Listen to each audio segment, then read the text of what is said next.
Good evening. It's Tuesday, April 14th. We're here at the Fayette County School Board Trustees Business Meeting, and let's all stand for the Pledge of Allegiance. I pledge allegiance to the flag of the United States of America and to the republic for which it stands, one nation, under God, indivisible, with liberty and justice for all. We'll start off this evening with our first presentation from Everton's Cook. Hey. Are you doing all right? Yeah, here we go. Here we go. Here we go. 1 year ago, at this very meeting, I walked in and I was introduced as the new principal of Everton Elementary. And I remember feeling excited about the opportunities that were ahead. And during that interview process, I already had a sense that the staff at Everton was really special. We connected and the conversation seemed very real. And I thought, well, this might be something good. But then something even more incredible happened, and I was going to not get emotional. It's good. I walked into this room, and on the night that that decision was made, and I saw nearly all of them sitting here. And so the sea of blue, I was just completely overwhelmed. So I was surprised. I had no idea that they were going to show up. And then I was just very grateful. So they gave a whole evening to be here, and they stayed for what turned out to be a very long presentation, if you remember. They're on about new graduation requirements. So when I was standing outside on the sidewalk, and I had all these people that didn't know their names, and I said, you know, I owe you some time. So I actually gave them that time this past Monday on our early release. They gave them a little more time. So, and then finally, I guess I have to be honest, I was just a little bit scared of some things. So actually, I was terrified. So because in that moment, not only did I, not know their names, but that they had shown up for me. And so I knew at that moment too that Everton was definitely a special place. I knew I had a lot to learn, and it definitely has been a lot to learn, but I also knew what mattered the most, and that was the relationships that were there and had potential for me to build on. So I had 3 main goals, and really all of those have to do with relationships. You know, I wanted to create that environment where everybody supports each other, and I recognize the strengths and opportunities for growth, not only in the students, but also in the staff members, and then just to strengthen instruction and look at those instructional practices and do better for kids all the time. So tonight I plan on showing you a little bit how we've been working towards those goals. So do I click Terry? Okay. There you go. All right, so this May through July, I'm going to kind of take you through a year there, and it's going to look like that roller coaster probably. This whirlwind of 3 months from May to July was very busy behind the scenes. So I remember getting the keys to my office. It was very exciting, and I actually stepped into my office, and I was met with 3 large cardboard cutouts of Dorothy and her friends. So it's dark, there's no one in the building, and I walk in and I see these, and I jumped, and our head custodian, Jeremy, he decided he'd play a little prank, and he didn't know it, but I love a good prank, and so Jeremy has since learned his lesson. I did not share that video, but I do have a funny one if you'd like to see it sometime. So we had a good time, and that's just part of the fun there, and getting to see all the parts of the building, and even the upstairs in the tunnel. Had no idea about all those things. So I also had the opportunity to get to know a really special group of women, and I'm incredibly grateful for them. So we call ourselves Women at Work, and it is a very busy, there's a text thread, there's an email thread, there's all the things. But it started as a group of women that I met through work. So that's the Women at Work, right? But it's definitely become much more than that. So we're all working hard, we're all supporting one another, and we're doing the work together. And so they're very knowledgeable, they are supportive, and they are always willing to help. Somebody always answers a text message or a phone call or an email. And they have been lifesavers in every way that you can imagine. So I want to also give a special thanks to Stephanie McCann. She's been my mentor this year, and she's been my go-to for everything. So she's given advice on tough situations. She's been a safe place just on those days that they were hard, and I need to say, Stephanie, I just don't think I can do this. And she says, yes, you will. And she someone to bounce ideas off of and listen, and I really appreciated those things about her. And most of all, I know how busy she is because I'm doing a lot of the work that she's doing, but she always has time for me, and I really appreciate that. So she makes it happen. I will say I saw her roller skating in the hallways, and I'm a little disappointed that she did not tell me that I was allowed to roller skate. So, You I'm never gonna know. put that on the agenda for next year. All right. So then in August, Everton has been blessed with Mrs. Rochelle Butts. I'm not sure if you know her yet or not, but she and I both stepped into our new roles this year. So we spent a lot of our time, and we still do, our favorite phrase is, I don't know. And we've said it more times than we can count, but we usually follow it up with, but we'll find out. So it's really kind of been a good thing for the kids to see. We're all learning things. So we're surrounded by incredible staff who have stepped in again and again to answer our many questions. Kelly's answered a few of those. And it's been great learning how Everton works alongside with her and figuring those things out and supporting each other. So let me tell you a little bit about our first day. So I know I really can't describe how I felt waking up that morning. There was so much excitement, and then all of a sudden I realized I had over 250 kids that were coming into the building. I needed to keep them safe all day and make sure they got home safely, and felt a little pressure. I don't think I slept for a week before that first day. And then they all started walking through, and again, I didn't know a single kid's name, and that was pretty terrifying too, and it felt strange. So I set a goal. I wanted to know all their names by October 1st, and I believe that was, one of the most important things was to start the day so that I can greet those kids by name, and they know that I know who they are, and I'm glad that they're there every morning. So other than that, I really don't remember much about the first day or even the whole month of August. We were talking about that the other day, but we made it and kept going. So got just a couple of, Terry, do you click those or am I clicking? I think you can click on. Oh, there we go. Oops. Yeah. I don't know. I don't know. So we do, we on Fridays, we make TikToks after everybody leaves, before we head out for the day, because it says, we tell ourselves we'll come back on Monday, because the next week we'll have more material. So. And then this was just a little recap for our first day.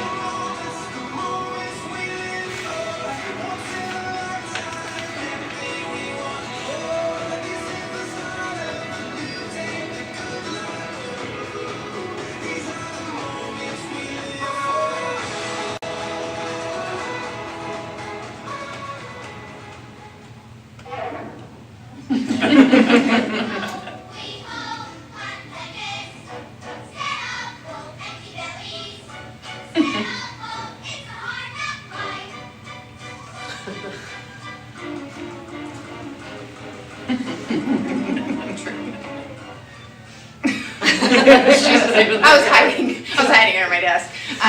So no, we do like to have a good time now. I don't want to watch them again. There we go. All right, September. So Mrs. Roberts is our counselor, and she planned a week full of fun activities that centered around College Go Week. So we had some meaningful opportunities to connect with students. They got to see them like a fun dress-up spirit day occasionally, or how often they want it. And then we got students thinking about their future paths.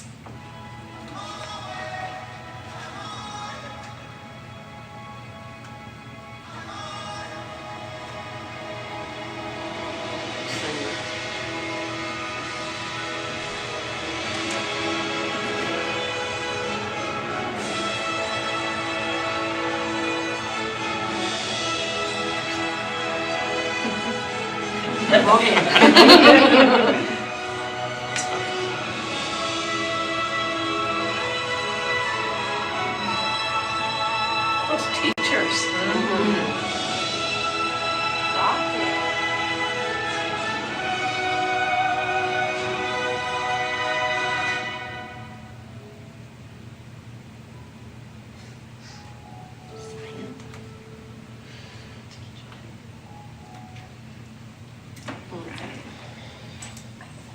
So then October came, and it was the end of the first quarter, and that went pretty quickly, and we had a really busy month. We had some members of the Everton Volunteer Fire Department. They came and provided some fire safety information to kids, and then I have an end of quarter tree party that's tied with our PBIS. The kids can spin tickets, and then we have a fun little party in my office, and it keeps growing, so that's exciting too, and it's a great way, again, to connect with kids in a different way. And I like them to go home and say they visited the principal's office and we had ice cream and it was fun. And I even buy squirt whipped cream because that makes everything more fun if you have that when you're a kid. We also hosted our family literacy night, and we had many fun activities that night. That was just shortly there before Halloween and our fall break. So we even had a costume parade at the end of the night. So that was a great event to get to meet families too for the first time. And then in November, it was filled with more meaningful moments. One of those highlights was our Veterans Day program led by our amazing Mrs. Jackson, who's our music teacher. And so this was so much more than just a performance. It was a real powerful learning experience for the students. We had some music and they told some stories and reflected and really helped them to gain a deeper understanding of service and sacrifice and what Veterans Day means. Mrs. Jackson does a wonderful job in teaching them those things along with music, and the program created a really respectful atmosphere and helped our students to connect the significance of honoring our veterans in ways that will stay with them for a long time. And then we had December that came around, and it's a month that's always filled with lots of fun, especially in elementary school, and this month was no different. Mother Nature did dampen a couple of our events that we had planned, but we still managed to enjoy many things. Our kindergarten, first and second graders put on a festive performance at the high school auditorium, and then Santa came to visit, and we had another quarter two tree party. Then January came around and the kickoff of second semester. And so in November, I had the opportunity to attend the IASP Fall Professionals Conference with Brittany Morgan, and we participated in several inspiring and informative sessions. And one session that I sat in on, it was actually the last one, kind of tired at the end of those things, but it was about flexible grouping, and that was already something that I had in my mind. And there was a principal from Zionsville Elementary, and she was saying all the things that I had been thinking and putting them all together. And so I was really eager to bring something like that back to Everton in November. And I decided in January, after some conversations with teachers, and we just jumped into it. And so our flexible grouping, we call it our Bearcat building block, and we are having some targeted phonics instruction during that time. We have spent a lot of time, the kindergarten through third grade teachers and our special ed teachers have spent a lot of time doing observations of their peers and giving them feedback. It's been really meaningful, and it's been good for them to learn a new program, and it's been awesome for kids. We're already seeing, just in that short period of time, some great results with that, so I'm excited to continue to follow that as we're already looking ahead, like what does this look like next year and how can we do this better. I'd also like to recognize David Way's efforts in helping to get our new PA system up and running during that month. He even got us a special chime that goes at the beginning of our Bearcat building block and at the end of it, so everybody stays right on schedule with that 40 minutes. And we had our 100th day of school in January as well, so the students completed over 100 acts of kindness, and then you can see we had some 100-year-old students come in, and a lot of them, they brought that, and you can see what kindergarten does to you by the time January rolls around. You look like a 100-year-old, so we had a lot of fun that day. Then February came, and we kicked off our World's Finest Chocolate fundraiser. And I will tell you, Rochelle and I, we weren't really quite sure what to expect. I think some of our staff, this was a first at Everton, so some of the staff wasn't quite sure what to expect with that too. So we had great success with that. Our goal was to sell 200 boxes of chocolates, and we sold 260. I think we could have kept selling more, and so that's raised a lot of money that goes back to activities for our students. So, we had to make a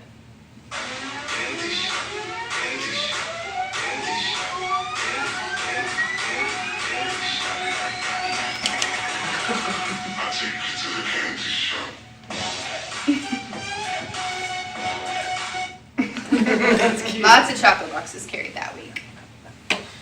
All right, so then we come to March, and providing students with meaningful responsibilities, I feel like helps to build pride in the school and have them connected to school as well. So we have had some students that have come back for another Q3 treat party, and then that March weather, it kind of kept us on our toes. We weren't sure if it was going to snow or rain or be 70 degrees. And so after a series of rainy days, I told everybody I was going to bring the sunshine in. So we had some sunshine music playing, and I went around and sprinkled sunshine inside the building because it was definitely not sunny inside. And our students got pretty creative with some indoor activities like rock, paper, scissors.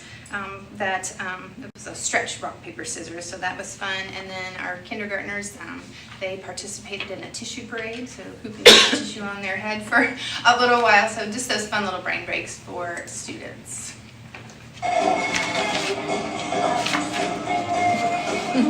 I get some of them to dance with me occasionally. So. And then we are now here at April, so providing those students with all kinds of responsibilities is important. As I said, I have 4 students now that are participating in daily announcements. I do a Google Meet, and so those students, they're turned over this week on their own. So they have a script that they kind of follow, but they also have some resources, and they pull those things out and provide a lot of information, and then I pop in for just a little bit of that with some of my important information as well, but I love seeing those kids do that. We also have some 5th graders that love to bring the weather report up to me every day, so we make sure that gets shared so they know what the weather's going to be at recess, and another way to connect with some kids. And then we also did something really fun for Kindergarten Roundup. We realized about a week beforehand we probably needed some more people, and we didn't have them. And so I said, well, we just don't know a lot of people. I said, well, I know some great people. So we had some 5th and 6th graders that came and helped us, and they exceeded our expectations. They took the incoming kindergartners around on tours, and we had a treasure hunt for them. And the time that I got to see with those kids coming with our new incoming kindergartners, I think it was great for parents to see too, like, this is what your children turn into when you turn them over to us, and this is what we're expecting of them. So I was very proud of them. I went to get pizza at Patty's and came back, and 4 of them were out playing with a little one outside with a parent. I thought, what a great moment. So that was definitely a feel-good thing too. And then, of course, April Fool's Day is one of my favorite days because I said I love a good prank, and it did not disappoint. It was a perfect balance of work and fun. And so I have a little clip here of some 6th graders paddling on chairs singing Row, Row, Row Your Boat. I also had this one too, Silly String. They had a special delivery at recess. They thought it was an alligator.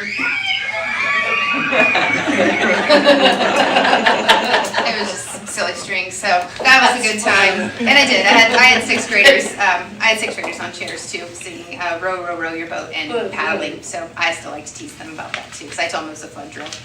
So again, some good moments and good connections. And then. All right, so we had that roller coaster at the beginning, and this year has definitely felt a lot like a roller coaster. I didn't know if I was going up or down, or upside down, or sideways. But as I look ahead, this is kind of what I want to see. Like, it's not going to be a straight path. I know it's not an easy job, but we've got some intention moving forward, and going to navigate those curves and turns as they come to us, and set some more goals for this next year. So building on those same priorities of building relationships, but some deeper focus with those, and some implementation that we expect to expand and strengthen that Tier 1 instruction, and build the connections with not just the students and the staff, but the whole entire school community. Look forward to that. So I'm excited. Here we go. We're Here we going. go. So, thank you very much. Congratulations on a good first year. Thank you. Thank you so much. Next, we have Mr. Todd with the CMS Spark. Good evening, everybody.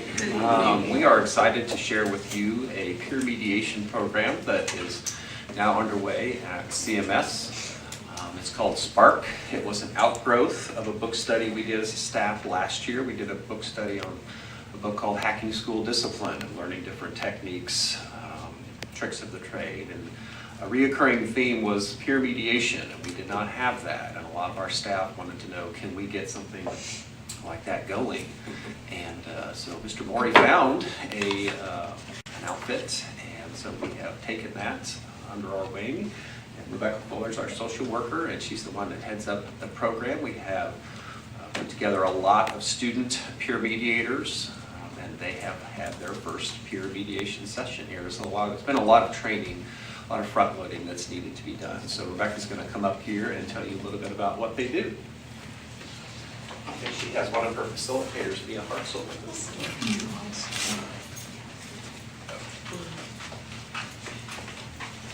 Good evening, guys. Good evening. I'm going to pass around a form that is part of the program that I will get to you later on in the presentation, so you guys are able to have something like actually an agenda to see what our kids get to have during this program.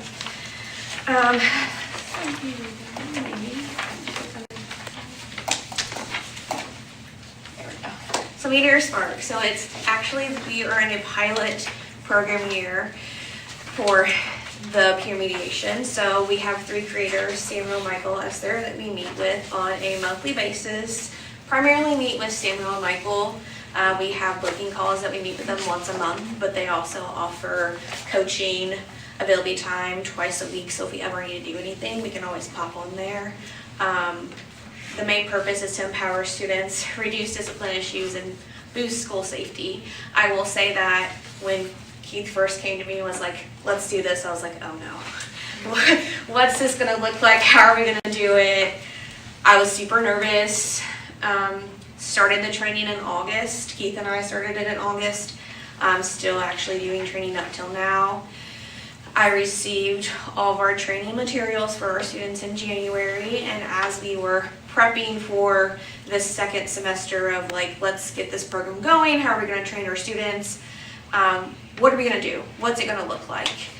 And because realistically, they're like, you have to meet with an hour after school, and how are you gonna do that, and transportation, and so Keith and I are like, how can we make this our own version of this program and put a twist on it to give an idea to not only them, but for other schools as well, because not only are we involved, there's 8 other schools across the state of Indiana. We're the only Indiana school who are participating in this program. The only other Country. Oh yeah, country, sorry. We have 2 Ohio schools, so like that's the closest that you're gonna see that's currently working through this program. And so here at CMS, we have a block called Spark Pride. So it's our first 20 minutes of every single day. So Miss Fuller took on a new title of not only a school social worker, I was gonna be a teacher and have a classroom of 18 kids every single morning, and we were gonna do this and we were gonna make this work. And I have to say, after starting it, it's probably my favorite part of my day.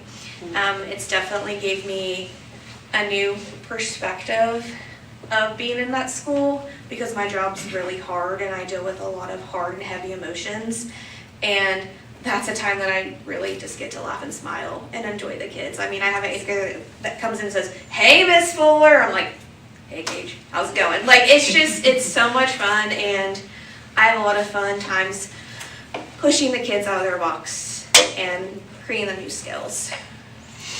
Keith, I'll let you. Oh, all right. I just need to say that Rebecca was a little hesitant, and she's knocking it out of the park. She's doing a fantastic job. It's the right fit. This is essentially, we don't need to spend a ton of time on it, but this is the framework for the Spark mediation thing. It's based on restorative practices, which we've been doing for a while, but this adds to that framework. Social emotional learning, which we've also been focusing on in Spartan Pride and throughout our building and other places. And then the positive behavioral interventions and support, PBIS, which has already been mentioned. I think the piece that we didn't have with what we're already doing is the kid piece. If you know middle schoolers care about what other middle schoolers think. So there's power in that, and we're hoping to harness some of that power and use it for good. So, moving on.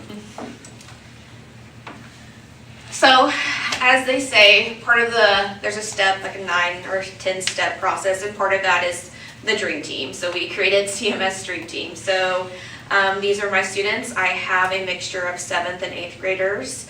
The idea is my 8th graders are kind of my leaders right now, and then my 7th graders that I currently have will have the opportunity next school year to start off the school year with the program full up and running. I'll have a Spartan Pride with them again, and then we will incorporate a new group of 7th graders likely second semester, and then that will allow not only myself to help with training, but they'll also be able to be co-trainers. So it'll put another step of this program added into it to bring in more data.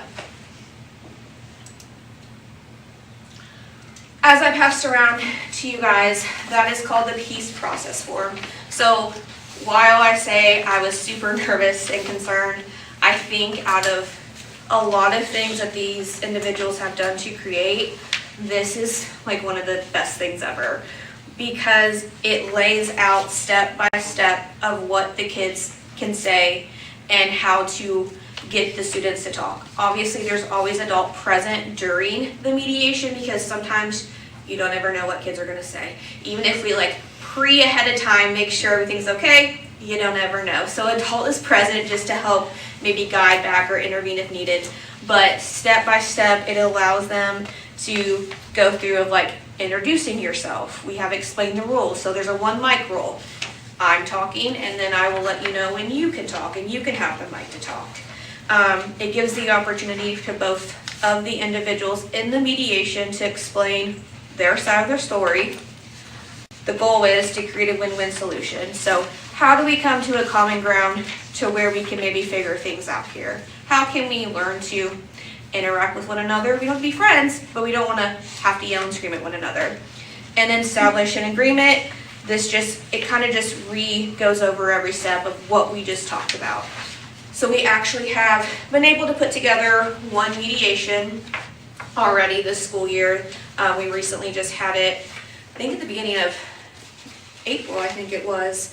And it was funny because after my 2 mediators did it, they're like, this was just a miscommunication. And I'm like, exactly. Because that is what 99.9% of the things that we deal with is a huge miscommunication, because they just don't want to take the time to listen to one another and to step back away from their friends. So it was really kind of cool to see that click a light bulb in them, because I think it made this process be like, okay, yeah, I can do this. Yeah, we can make it work.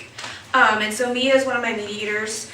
I have her in Spartan Pride, and then she also has availability in her schedule that if a mediation comes up, I'm able to pull her because the class is sectioned under my name. So I always have 8th graders available for a mediation. My 7th graders are in encore classes that we're able to rearrange, but I always do have mediators available in the front office, ready to go.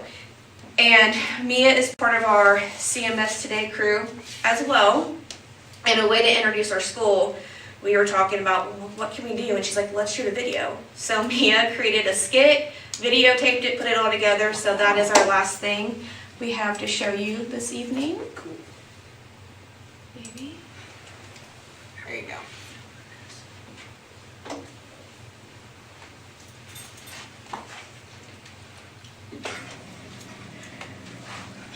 Peer mediation is a program where trained students help other students solve conflicts peacefully. Instead of arguing or getting in trouble, students can talk things out with the help of mediators who listen to both sides. Our job is to stay neutral, help everyone communicate, and guide them towards a solution they both agree on. Peer mediation helps create a more respectful and positive school environment. If you ever have a conflict, peer mediators are here to help. Why did you tell everyone I copied your homework? I didn't even do that. Yes, you did. My answers are exactly the same as yours. Maybe because we studied together.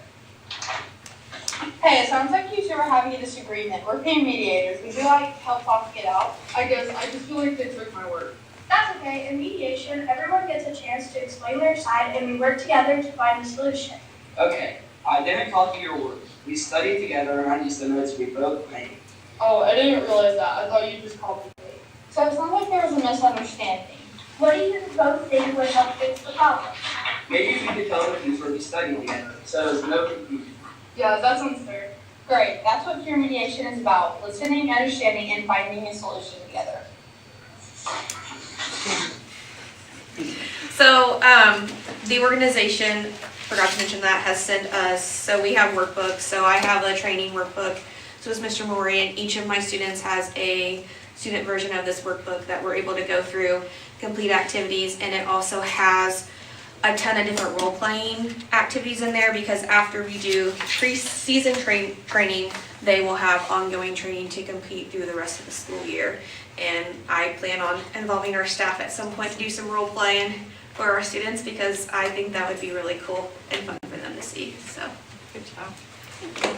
So it's a pilot year. Yeah. So we've spent a whole lot of this year learning and working with the Spark folks too, because they're just rolling this out too. And so Sam, the guy that kind of came up with this, is from inner city New York school, and so we're finding there's lots of things that don't, but they provide us with lots of software so that we can input the requests. All of those sorts of things are there as well. So we just shot out the big email to all staff that says, hey, we're ready to go. And so we're excited about doing that and getting more kids working through that. It feels like it is taking a very long time for us to get this ball rolling. But I think we're really excited about what it's going to look like next year when we have the entire year to really embrace it and use it. Mia, what do you like about it? I like that you talk with peers instead of in the office, because it kind of builds suspense. You're like, oh, you have to go to the office, instead oh, you're gonna talk to someone that's your age instead of a scary adult. Is the class time, are you learning a lot in that Spartan Pride time? Yeah, every day in Spartan Pride we'll have a page in the book that we go through, either if it's a role play, or if she's talking to us about a different scenario or anything like that. That's cool. Yeah, it's awesome. Have you seen, Mia, from your perspective as a student, have you seen any effect of this now that the students are aware that this happened? Do you see any outgrowth of this? It's like, wait a minute, we don't have to fight about this. We can attack it in a different way. I did. Nobody knew, because I was like, why weren't you at lunch? Oh, I was doing mediator training, and we put that video on CMS Today. It runs every Friday, and everybody knows now. And they're like, there's a different option instead of just one singular option. So everybody does know, and we're still in the early stages because we've only had one mediation, but. Yeah, and what's nice too is that since we sent out the Google Doc to the staff can just send it into, and I get an alert, and it'll just say, student A, student B, here's your issue, here's what we need, and then we're able just to go through, schedule it, and get it going now without having to say, you gotta get to know down in the principal's office because you guys are screaming at one another. If, a staff member knows that some little tip happened, I think we need to follow up on this. This is a way that we're able to do it now. We've also had, even before our first mediation, we've had actually a mediator, one of the students that's working as a mediator training, found another student who said she was struggling, and she came to us and said, hey, I'm struggling. So there's a nice little outgrowth there of just hey, spreading the word. We have this little group of kids who are now going out and going, hey, yeah, but you should talk to somebody. Somebody can help. We can do this. Yeah. So it's been really neat to see. Staff had a lot of control and input in the students that were picked. They were able to nominate. They had to have a certain GPA. They had to have a second nomination. And then, of course, I called every parent for parent permission to make sure that they were okay with it. And then I also asked the students if they would like to do it. I didn't want it to be a forced thing, and I wanted to also make sure the parents were aware of what we were doing. Didn't get any pushback. Everyone was pretty excited. Didn't get a no, and yeah. Awesome. Good job. Yeah, we're proud of you. Thank you. Good job. Good job. Good job. Thank you. Yeah, thank you guys. Thanks. Up next, we have Ms. Plum with Career Coaches. Tonight I would like to introduce our two career coaches at the high school, Katie Thurston and Kimberly Kidd. They joined us earlier this year and have made some great headway in the things they're doing under the grant. Katie comes to us with experience from Franklin County as career coach, so she's been through the process in the grant before. She comes with a wealth of knowledge, great ideas, lots of community connections. Kimberly joined as well, and together they are a great duo. They really pitched in our guidance department, keeping things moving, really helping students figure out what they want to do, what options are, and lots of exposure to college, career, and different industries. So I will turn it over to them and let them present. Good evening. Good evening.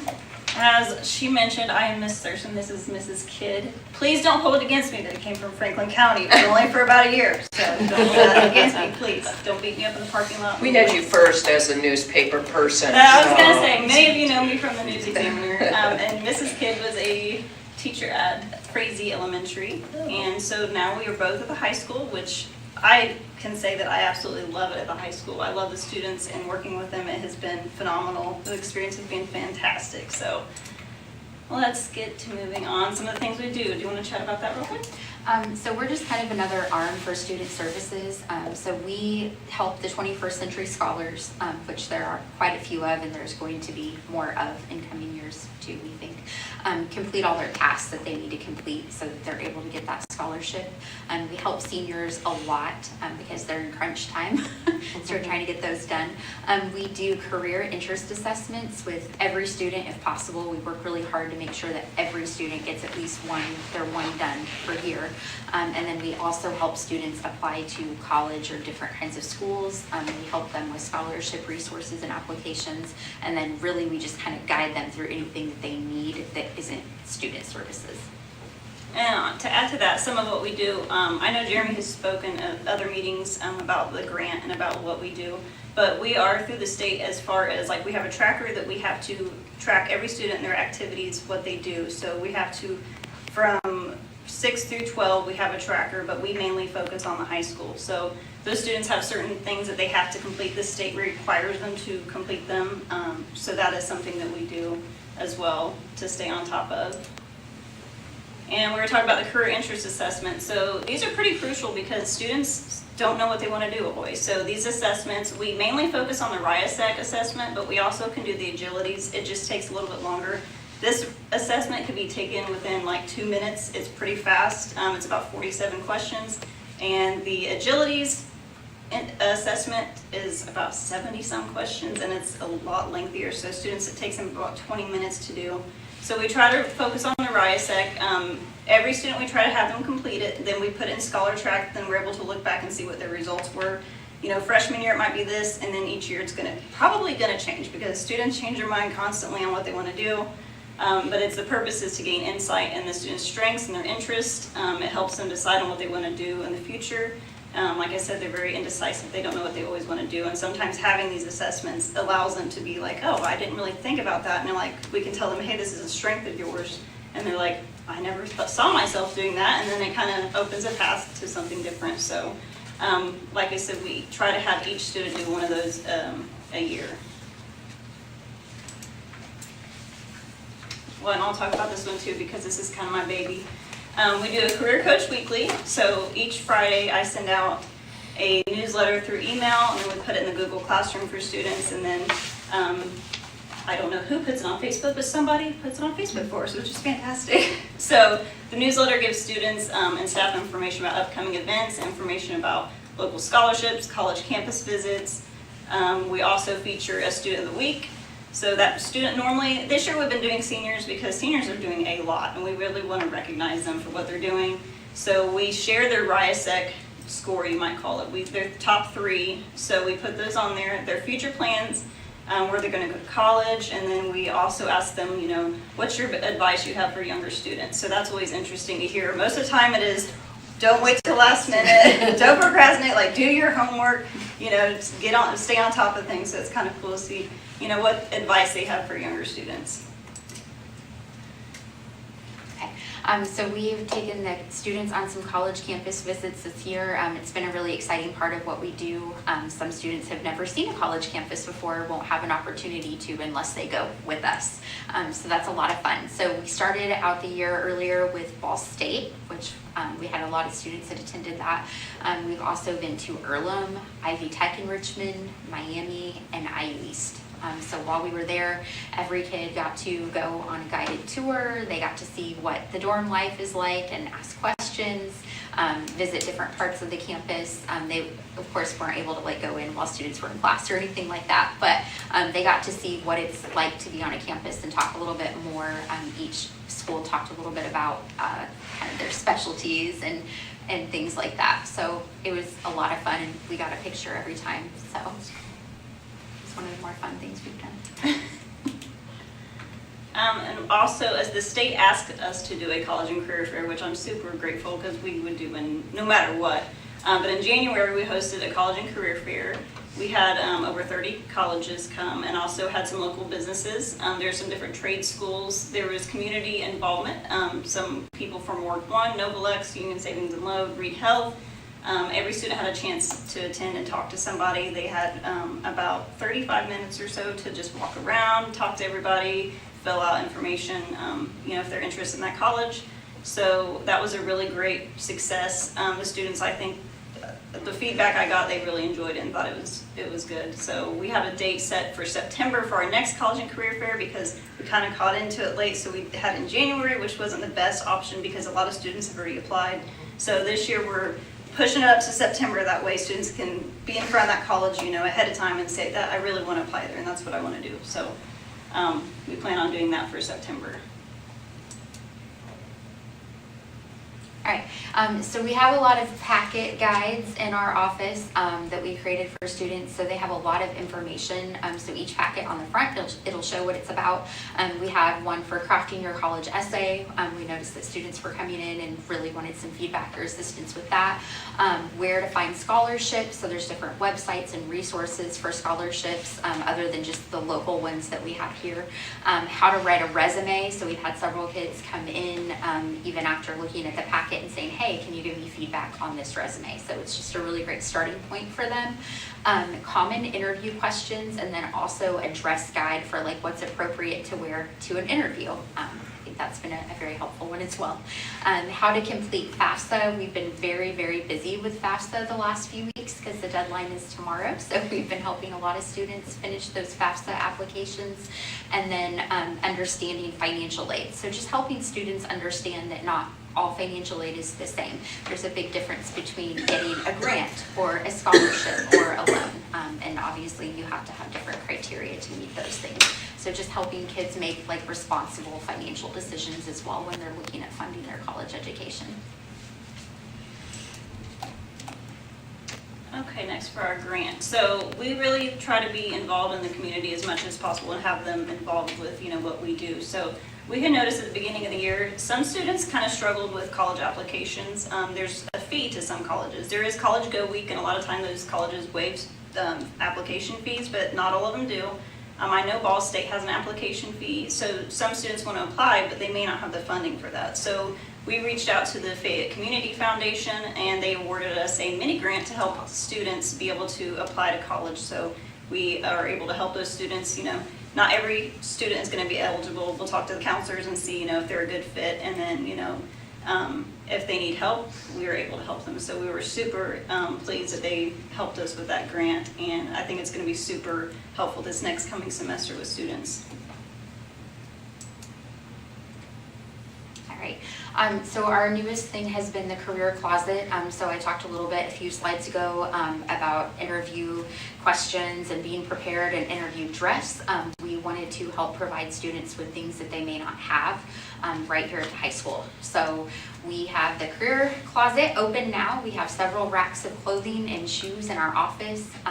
We are accepting donations happily from staff and the community, and items that we're looking for, just business casual attire, dresses, skirts, nice shoes, jackets for boys, belts, things like that. And it's just something that we both really wanted to do because there's a lot of kids that just don't have those things, and we wanted them to have those things if they were trying to get a job and move forward. So They can come in, grab what they need, and it's theirs. They need to keep it.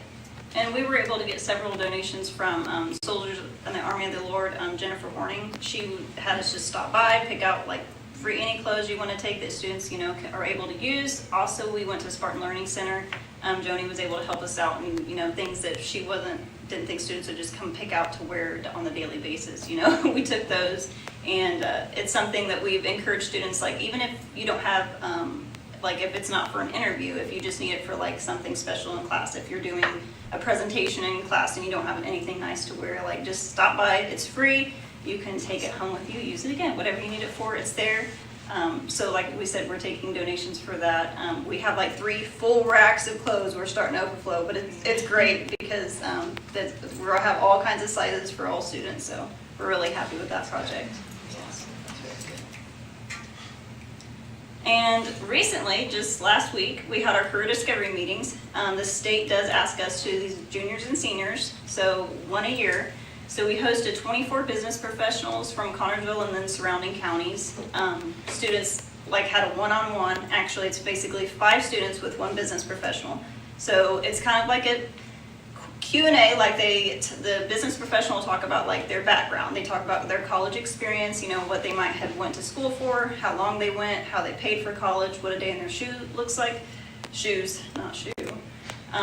But over 100 students participated. It was a little hard because some students are not great at like checking their email or like filling out the surveys, so we kind of had to place them in spots they may not have wanted to be. But it was just getting them in front of a person and talking to them like face to face, not texting them, not emailing them. So that was a good experience, I think, for students. So what we do after that is we track that in Scholar Track again, and we let the state know that student met with this person. And they met with them for 30 minutes, and so each student goes through that. I know Ann, she attended and represented. It was a blast. Teaching, I was the old teacher that was there, and it was really interesting to see these young people that wanted to go into education. And I remembered many years ago being that excited about it, but it was just they had a pretty good idea of what was. And this is such a good support system for our kids, no matter what they wanted to do. And what impressed me was the variety of things. There were teachers, there was somebody from the financial world, there was factory, there were skilled trades, so many different kinds of things. So if you wanted to go to college, that was fine. But if you were truly interested, I think Dylan Logan, I think, had a lot of people interested in it because he has his own electrical business now, and he was a product of Connersville. Yes. It was really, really heartfelt to see so many Connersville High School grads from a time, and some of them had been in my classroom over the years, coming back and giving back in this way to the new students. So I would encourage anybody to do this. It was a lot of fun. I met some really interesting people, and I will be curious to see how they do down the road, whether this is something that once they get into the real meat of it, whether this is something that they really want to do, because right now they're a little Pollyanna-ish. It's looking really good.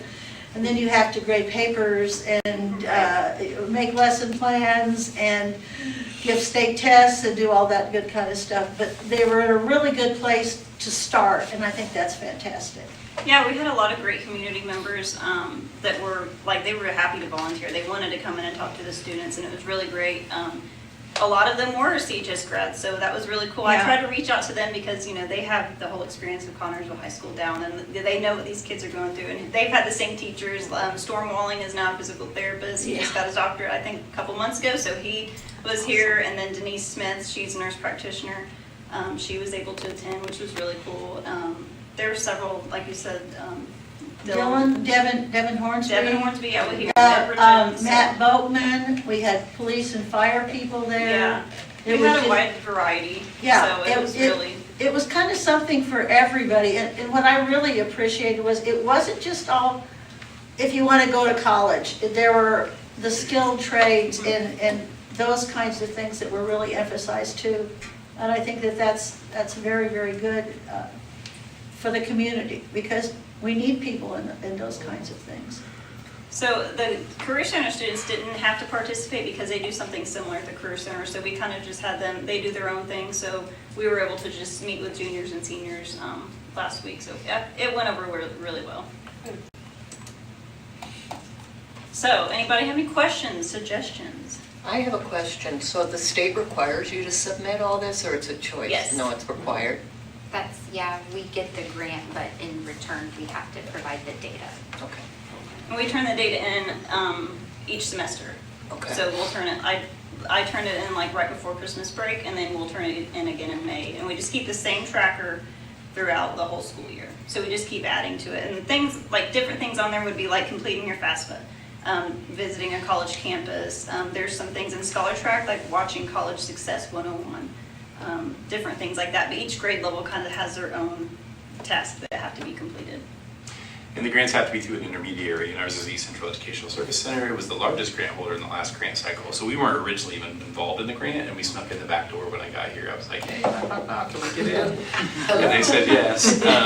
So we hired our folks and moved on, but we are in the front edge of the next grant cycle, which actually we just were awarded here recently. So, As to the closet, I have many friends who are retired teachers, and I know some of them have looked at their closet and said, oh, wait a minute, I haven't worn this in a while. And we're not exactly stylish people, but we do have pretty much basics because that's what we taught in for a long time. So any retired teachers that are out there and have the stuff in their closet that you think, oh, I'll wear again, no, you won't. And somebody could get some use out of it. I know several of my friends have donated things. Yes. And no. So clean out your closets, ladies, and those shoes you're never going to wear again, give them to somebody who can. really proud of you guys. Thank you. Yeah, thank you. Good job. Thank you very Thanks much. for inviting me, that was really cool. Absolutely. We're more than welcome to have you next time. Put my name down. I'd happily do it again. Thank you both. We appreciate Thank it. you. Thank you. Let's move on to the agenda approval. Motion to approve the agenda as submitted. May I have a motion? Madam President, I'll make that motion. May I have a second? I'll second. Any discussion? All in favor? Opposed? Motion carries. Patreon comments on the agenda.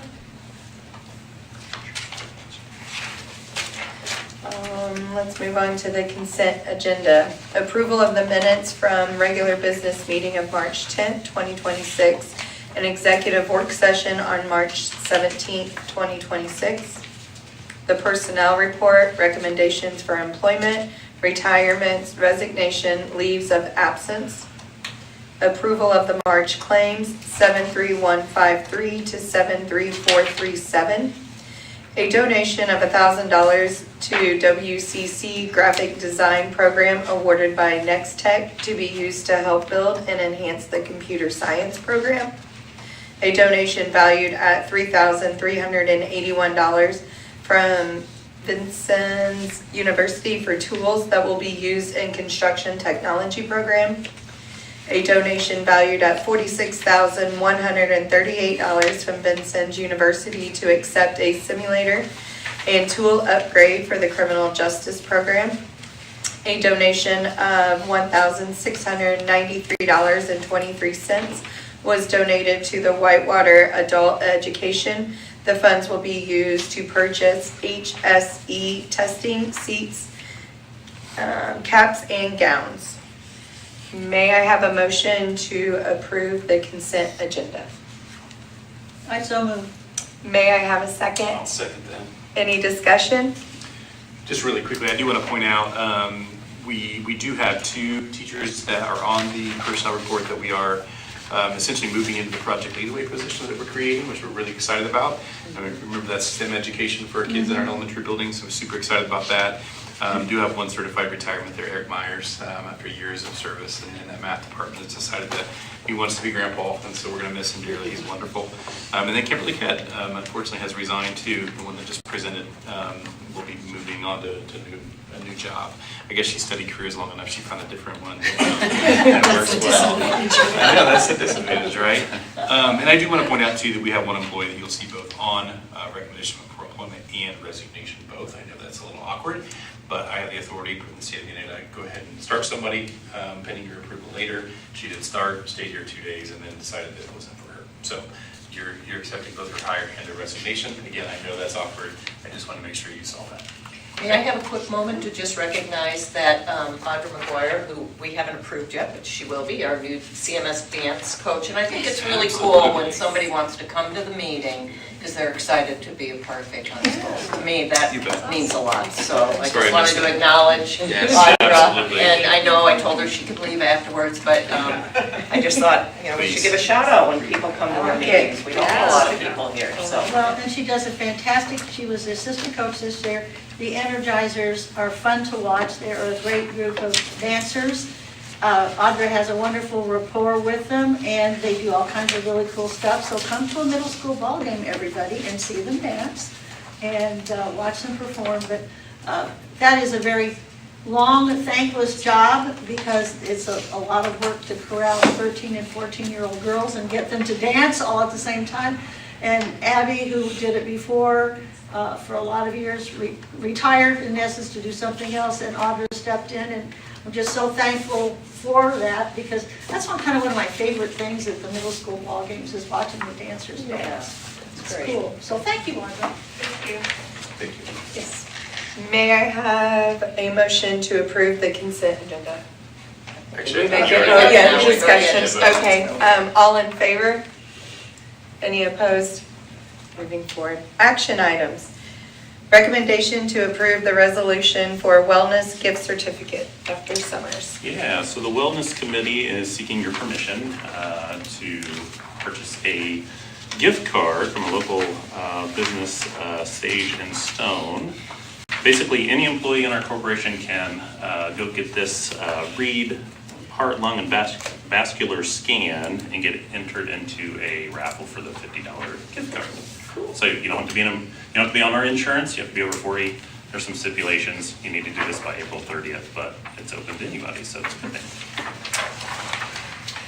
May I have a motion to approve the recommendation resolution for wellness gift certificate? I'll motion. Wonderful. May I have a second? I'll second. Any discussion?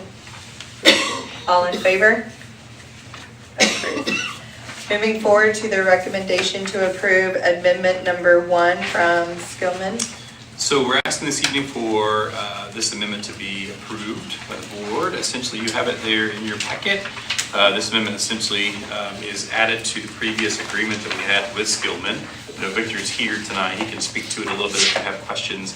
Essentially, this is a modest increase in what we pay them as far as their monthly fee. And then also taking into consideration the fact that this construction schedule for Eastview is going to be about 6 months longer than 4 months longer. Is that a promise?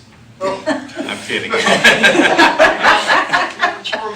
was just teasing. 4 months longer.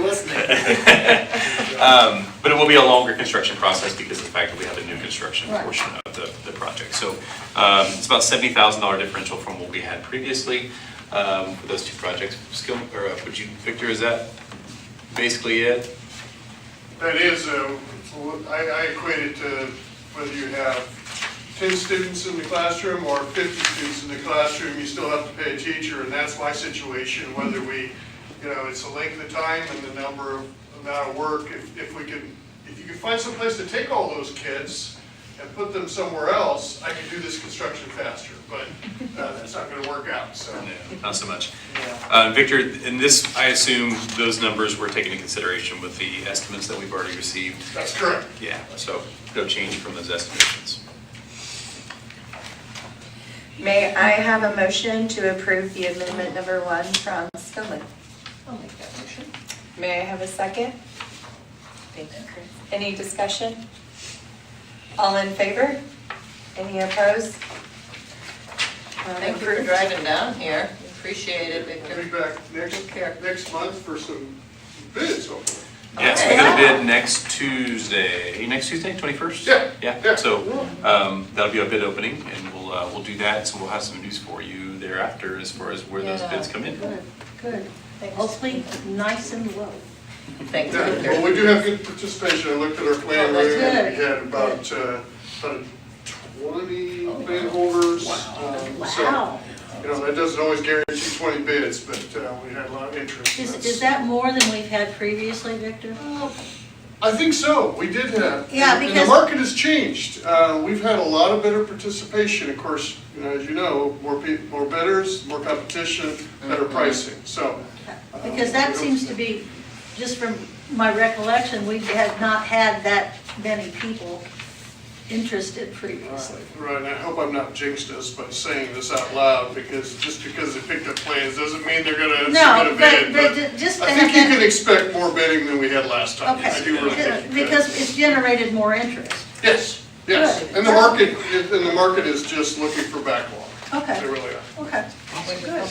Thank you, appreciate that. No problem. Yeah. Thank you. Thank you so much. Safe drive. Moving on to the recommendation to approve Connersville High School new course offerings. Did everybody receive? So we have some additional courses that we would be adding to our books this year pending approval. As you know, we've been big into pathways and providing other opportunities for students. Last year, we adopted the band pathway, band and choir pathway. This year, we've adopted the art pathway, so it's a locally adopted pathway. The Principles of Business is something that's already on our book, which is the first course that students take to start this pathway. The Advanced 2D and then the Advanced 3D are the second and third courses to complete that pathway, so we're seeking approval for those two courses, so students have the opportunity, if they choose to graduate with an art pathway. Additional courses are required for the new diploma, the Intro to Communications. And then we were tasked with finding an additional math course. Our counselors have been all over Counselor Talk, talking to people all over the state. A lot of schools are going to technical math as one of those courses. This is more of a hands-on math course right now. Some of the math courses we have for students who are more the general diploma as opposed to the academic or advanced diplomas. We have business math on the radar or on our books already, and the technical math would be an additional course to complete math requirements for students who choose that diploma seal, or that diploma type. And then the Human Services pathway, which is our FACS pathway that we have, the Fundamentals of Human Services, and the Advanced Social and Community Services are all part of that FACS pathway, and they complete the second and third concentrators for that. So Kelly, does this impact, I don't know how many art teachers we have, and how do they fit in those classes? I mean, it seems challenging. Right, so we only have one art teacher at the high school. With the numbers the way they are, with enrollment declining and whatnot, we are able to fit it in. So the course code for the advanced 2D and 3D is something she can teach concurrently with regular 2D and 3D, which is a differentiation. So at that same time, So there'll if the be some numbers are 2 or low, 3Ds. correct. So if Okay. numbers were low for 2D, advanced 2D could combine and she could differentiate within that same bell. That's kind of cool. And Janet does a fantastic She's job. amazing. Yeah. If you've not gone to see it, go see the high school artwork that's on display at the public library right now. It's a great show. Fantastic stuff. The kids are so creative, and she's a typical artist who does a fantastic job, getting those creative juices flowing. But the things at the library are just really, really good. Ms. Plum, how many pathways will that bring us to at the high school? Oh, you would ask me that today. Okay. No, it's Over okay. 15, over 15. And we were at how many 2 years ago? 2-ish, 3. So it's this freshman incoming class, right, that it applies to, or the sophomores? This current sophomore class started last year. So last year, all freshmen had to choose a principal's class. So those sophomores are in their concentrator A, which is that second year course. And students, again, can change pathways throughout depending on if their interests change. The Principles of Business is a common course to start multiple pathways we have. It starts any of our business pathways, our art pathways, our band pathways, our choir pathways. Business can branch off into multiple. We've offered some of those courses on our scheduling sheets, and then we'll run the ones with the majority. So, and the same thing, ag can go a million different ways as well. Yeah, so I'd be curious, and this isn't like, just whenever, I'd love to see the title of each of the pathways, just out of curiosity. I can email that out to you tomorrow. So Yeah, that's and the one, obviously I was curious about the last 2 subject areas. So is there what's that pathway called? So Principles of Human Services is the first course in the FACS pathway, and then So it's a FACS pathway? It's a FACS pathway. It falls under that department. But Principles of Human Service is the first course. It can also branch off into multiple directions. We talked to other people in the state to see which path most students are successful with, which is more relevant to our dynamic. So is psychology in that pathway? It is currently not in that pathway. So these are more general pathways. Again, these are pathways for students who aren't dual credit students, who don't go to the Career Center. This is that other bubble of students that needed a pathway towards graduation. Okay. So just for clarity, pathways have been around for quite some time. Okay. And so a few years ago when our graduation rate wasn't what we wanted it to be, much of the reason was because we had many students who didn't complete successfully a pathway, right? So we said we have to get to work at adding more pathways and more opportunities for these children to complete that and to fill that bucket. Many of those children before had filled that with ASVAB, and that was no longer allowed for those kids who didn't actually enlist in the military. And so thus the reason for that decision. The new diploma requirements are what's coming online. Okay, so the diploma requirements, is that our freshman class, or that's still the sophomore? So it's all tied together. They work together, but yes. The new diploma, students always have to have a pathway for graduation, whether it's this general pathway, whether it's dual credit, and that again ties into the SEALs. And at some point, we can do another presentation on the diploma SEALs as we're getting more involved, as things are actually happening in real time. So that's the sophomores that have to have those? All students have to have pathways. No, but the graduation seals, when are those? The class of 29 is the first class to opt in, that has to opt into the SEALs. Now, other students can opt in if they've met those requirements. So our students who are academic honors students typically fall within the honors SEAL. The work-based learning and the communication collaboration piece gets a little dicey for those previous classes because they haven't had the opportunities to work on those skills yet. Because as a district, we didn't have those in place because they weren't required at that time. So now that we're building it, we have the opportunity for students to. But for a little further clarity too, and Kelly, tell me if I'm wrong, but the students will have to have the SEALs, right? It's a new diploma base requirement, right? So the base diploma has changed. The SEALs essentially are taking the place of what was the academic honors and the technical honors diploma. In some sense, I guess, it's like an add-on to the diploma, if that makes sense. Yeah. So you can gain a SEAL or a SEAL plus in each of those three areas, whether that be enrollment, enlistment, or what am I missing? Enrollment, enlistment. And employment. Sorry, lost my train of thought. 3 E's. Yes, so I know it's confusing. It is. We're going to get in the weeds a little bit with that next month because we're going to talk more about A through F. So we have a training with our staff that will be coming on the 28th of this month. We're going to dig in deeply to what A through F looks like. Because if you remember, legislation says A through F is coming back, right? So we will, each of our schools will have their own individual letter grades, as will the corporation.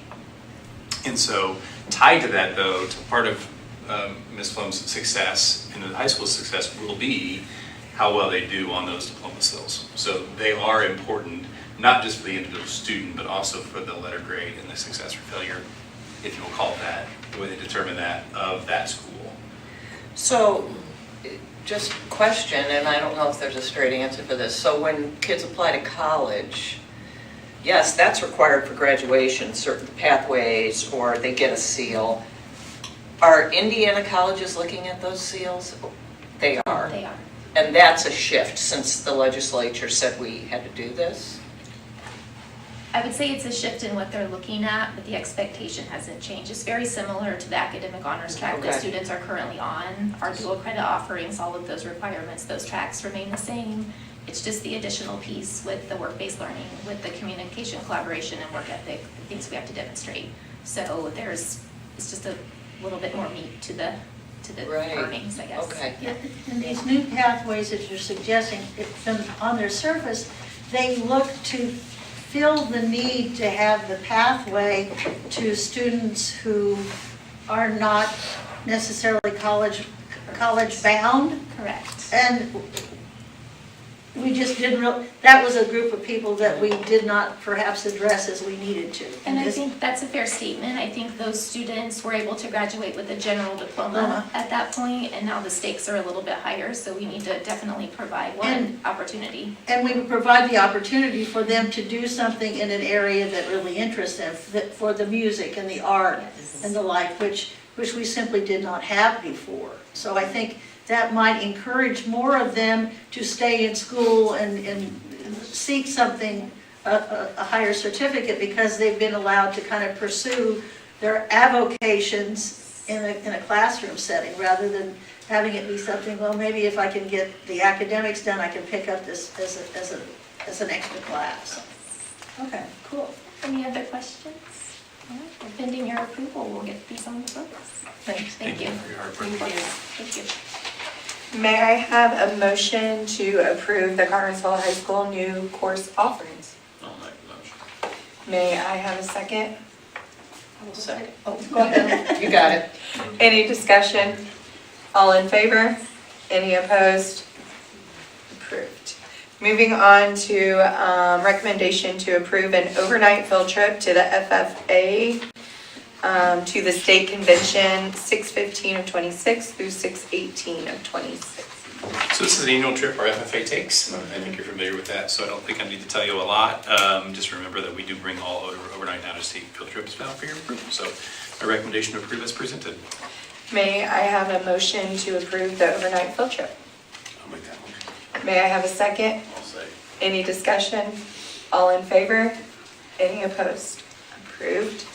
The overnight field trip to the state convention for FFA. Recommendation to approve an out-of-state field trip for the CHS band to Walt Disney World, November 23rd of 27 through November 28th of 27. Hey, Ms. Sloan, have we done this trip before? I think Yes. that's what I understood to be true. Okay, gotcha. So we're just approving a trip that we've done in the past. Okay, all right, that's easy. My recommendation to approve that trip as presented. Wonderful. May I have a motion? I will move. May I have a second? I'll second. Wonderful. Any discussion? All in favor? Any opposed? And may I go? That's not that motion. Dang it. It's a bus trip, Erica. Never mind, negative. Moving on to the recommendation to approve the revised edition of the 2026-2027 calendar. Thank you for your consideration. The 26-27 calendar, the only changes made, as I communicated to you previously, would be the removal of the flex teacher work days. We put those in the calendar out of some discussion about do we give teachers the day before Christmas break, the day after, do we give the day? And so we said we just built some flex days in. That's proven to be pretty problematic in certain areas of our corporation, particularly within our preschool, within WCC, who have very firm, we have to get things done at the end of the year kind of stuff that has to be done. And so we've worked with our association, we had our calendar committee that met and decided to remove those. And so everything else is the same. I know there was a little bit of trepidation about movement of fall break that we talked about for 27-28. Not touching that for 26-27. So none of the student days are changing at all. We're just making teacher work days, firm teacher work days instead of flex days. So. May I have a motion to approve the revised edition of the 2026-2027 calendar? Madam President, I'll make that motion. Thank you. May I have a second? All in favor, or any discussion? All in favor? Any opposed? Approved. Moving forward to the 1003 waiver resolution. But we need to do that 27-28 calendar first, item G. Oh, yes. Yeah, it's okay, no worries. How about we talk about to approve the 2027-2028 calendar? This is the one where we've moved fall break, correct? Correct, yes. Up to the middle week, basically at the end of the first grading period. That is correct. Yep. So I brought this before you for your consideration. Last month, we had asked did a little research for athletics. I sent that information to you. Again, this was at the request of the other school corporations in our WCC consortium. I feel like it's a good move because of that reason and other reasons. I know it's a change from the norm, so we'll make sure we advertise this well, make sure parents are all aware. You know, we're still 2 school years out, so it should give people plenty of runway to make decisions in regards to their fall break plans. So for your consideration, my recommendation to approve the 27-28 calendar as presented. May I have a motion to approve the 27-28 calendar? I'll motion. Wonderful. May I have a second? I'll say. Any discussion? All in favor? Any opposed? Moving forward. Now we can talk about the 1003 waiver resolution. Now, after I just asked you to approve this calendar, Yes. I'm going to say that we may change the calendar because I'm asking you for grant me the permission to ask the State Board of Education for a 1003 waiver. A 1003 waiver essentially allows a school corporation to ask for a waiver of statutory requirements. There are several that can qualify. For example, schools that you see out there that do like a 2-hour delay every Wednesday for professional learning. That doesn't meet the statutory requirement, most likely for the number of instructional minutes in a day, so they apply for a waiver, right? And they do it that way. The waiver that I'm going to ask the State Board of Ed essentially for would be for a 177-day calendar that would allow us 3 additional days for professional learning to happen within our school buildings, within our corporation. I think it just that we value professional learning. We value the opportunity to get together to learn. I think the value of those days is far outweighs the loss of instructional time of 3 days. I say that because I believe in that learning that happens. We are allowed to do this, or able to do this, and you'll see this written out here within this resolution because of the fact that we have more instructional minutes than are required. So if you take the instructional minutes that we have per day, you multiply that times 180 days, we're still well above the statutory minimum of instructional minutes that we have to have within our corporation. So this is you granting me permission to seek after permission from the State Board of Education. They have the final say, and we'll know sometime in the next month and a half, 2 months, whether or not it's granted. If it is granted, that will possibly change parent calendars because there will be some additional days that students have off of school. Okay? Questions? Good. May I have a motion to approve the 1003 waiver resolution? I so move. May I have a second? I'll second. Wonderful. Any discussion? All in favor? Any opposed? Motion approved.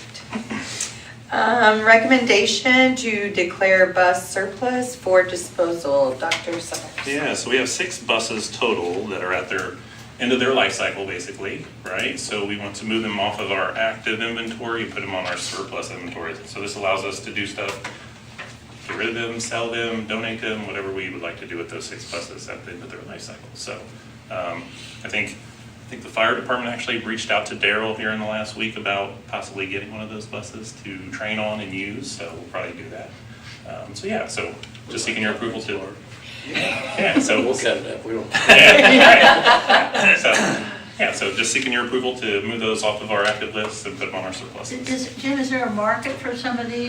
So they don't have very much value if we trade them in. No, Right, Daryl has made that incredibly clear. Yeah, so there is a little market there if we wanted to sell them to another institution. Okay. Yes, so we're seeking that out. Okay. Trying to see what that is. See what we can, they've outused our usefulness, but if we can get something for them. Correct. Cool. Nominal dollars, like $5-6 grand probably is what they're probably worth. 5-6 grand is still 5-6 grand. Correct. Okay, correct. Cool.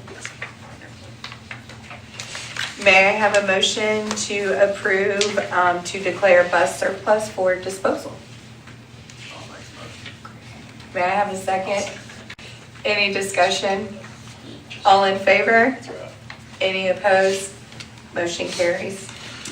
Recommendation to approve early retirement incentive. Yeah, thank you. So for your consideration, I've sent you this in the last couple of weeks to look over.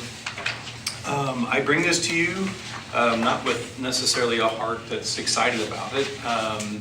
I say this honestly. It brings me a little worry from the standpoint that I never want to give our veteran teachers any indication that they're not valued. At the same time, the financial situation that we see ourselves in, the picture that is coming potentially with SEA 1, changes in enrollment, things like that, we have to make changes now so that we're prepared for that. And so some of that means that we will, just like we did last summer, we'll eliminate some positions this summer, most likely by attrition, right? And we'll also look at every opening with a fine-tooth comb to say, do we need to fill it? And if we need to fill it, trying to find a teacher who obviously is on the lower end of the pay scale. I hate to say that because, again, I know the value of veteran teachers. We see it firsthand all the time. And so that is not, but it beats our conversation, the RIF conversation that could come, right? So if you look around us and you see neighboring school corporations, I know the school corporation just near us announced 22 RIFs recently. We have other school corporations that are announcing building closures that are right close to us. And so we're all facing the same things that are coming. And I know Dr. Summers will go through this in a few minutes when you look at your cash flows. But we know we already cut our education operations transfers in half from 15% to 7.5% to kind of curtail that a little bit because operations is very healthy in terms of cash balance. But we know that we were at $1.3 million deficit last year in our education fund in terms of spending, right? So what do? We have to cut expense, right? Either make more or you spend less, one of those two things. Making more would entail what? Bringing in more kids. We all want that to happen, right? But unfortunately, only so much within our control. And so we have to take measures to spend less. I mean, that's just where we're at. And I mean, the reality of it is, we have a teacher at the top of the pay scale making $80,000 to $85,000 a year plus benefits, right? And you hire in a younger teacher. Again, I don't want to give the impression that I don't value that, but it's a significant cost savings for the corporation when that happens. So with that said, I'm putting before you a proposal essentially to offer a retirement incentive for those teachers that might be close to retirement, right? And so that retirement incentive is $12,000 payable in two different installments, $6,000 in June of this year and $6,000 in June of 27 for those who would like to take it. They have the choice, right? We've talked to the AFT about this, and Amanda was on board, and obviously it's a choice. There's no forcing here, there's no ripping here, there's none of that. This is just an option that people have that might help bridge that gap, essentially, if they have some concerns about finances, especially when it comes to insurance.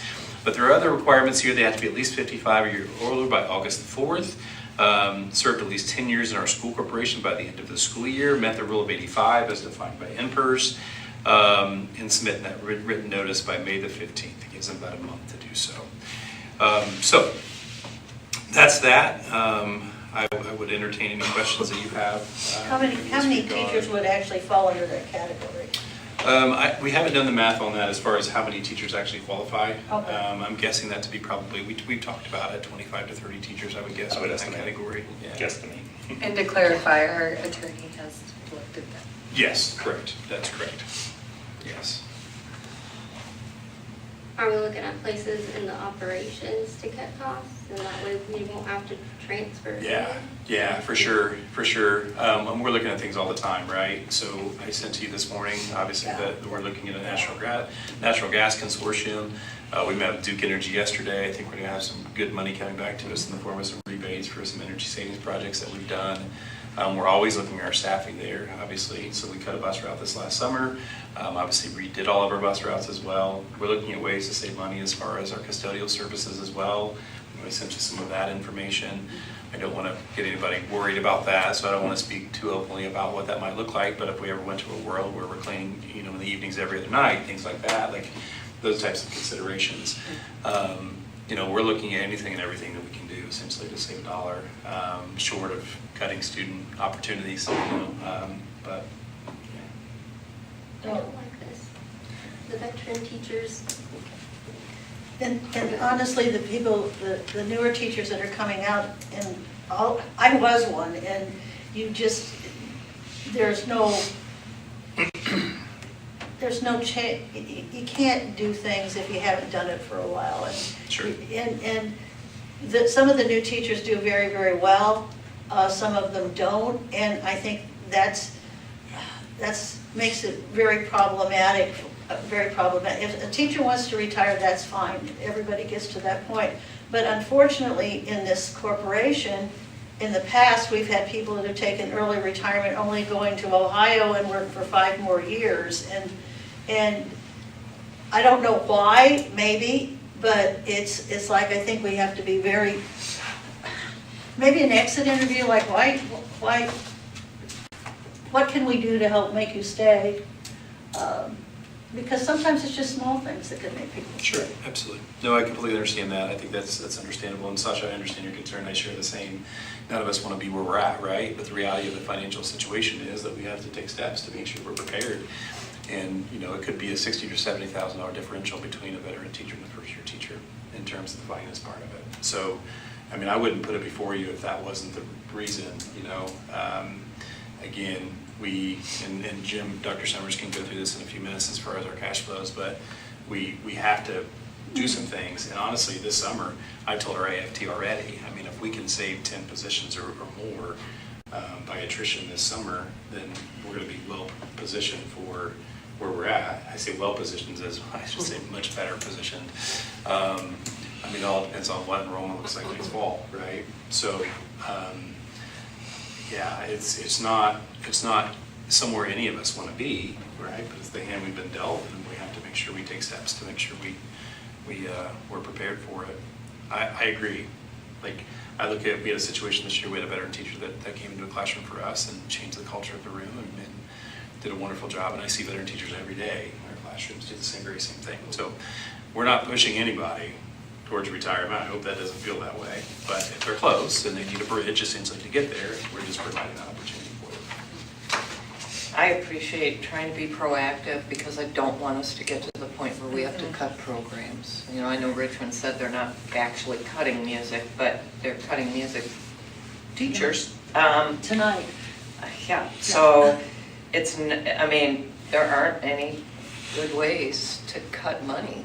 Something gets cut somewhere. And so I know we had a conversation about cash flow and our cash reserves have gone down and we can't, you know, we've got to be really careful that those don't come down too far or we won't have something to fall back on for the little things that happen all the time. So That being said, I wish it was I a think better decision, but there isn't. we are, as my understanding from what Dr. Summers has said and from all of our previous conversations, compared to other school corporations in our general area, we are doing incredibly well because we don't have this urgent kind of thing. We don't have to start chopping things down because people have been very proactive previously. We've spent our money wisely. So we're not in that urgent situation that other corporations find themselves in. I would agree. Yeah, and that's really a luxury for us, right? But at the same time, I don't want that to breed apathy at all. No, we still have to be proactive. And to Leslie's point, obviously our cash balances education, we showed it to you. I mean, it dropped substantially here this last year to the tune of $1.3 million. And so we can't continue that trend, right?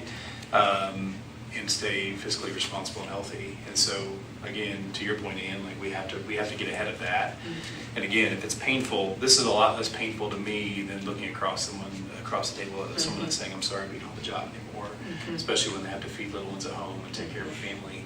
I don't ever want to get to that point, right? So this is it's completely voluntary. Again, it's an opportunity to provide a bridge essentially if they're close. And this is enough to say that I think that will help me pay for my insurance in the next couple of years.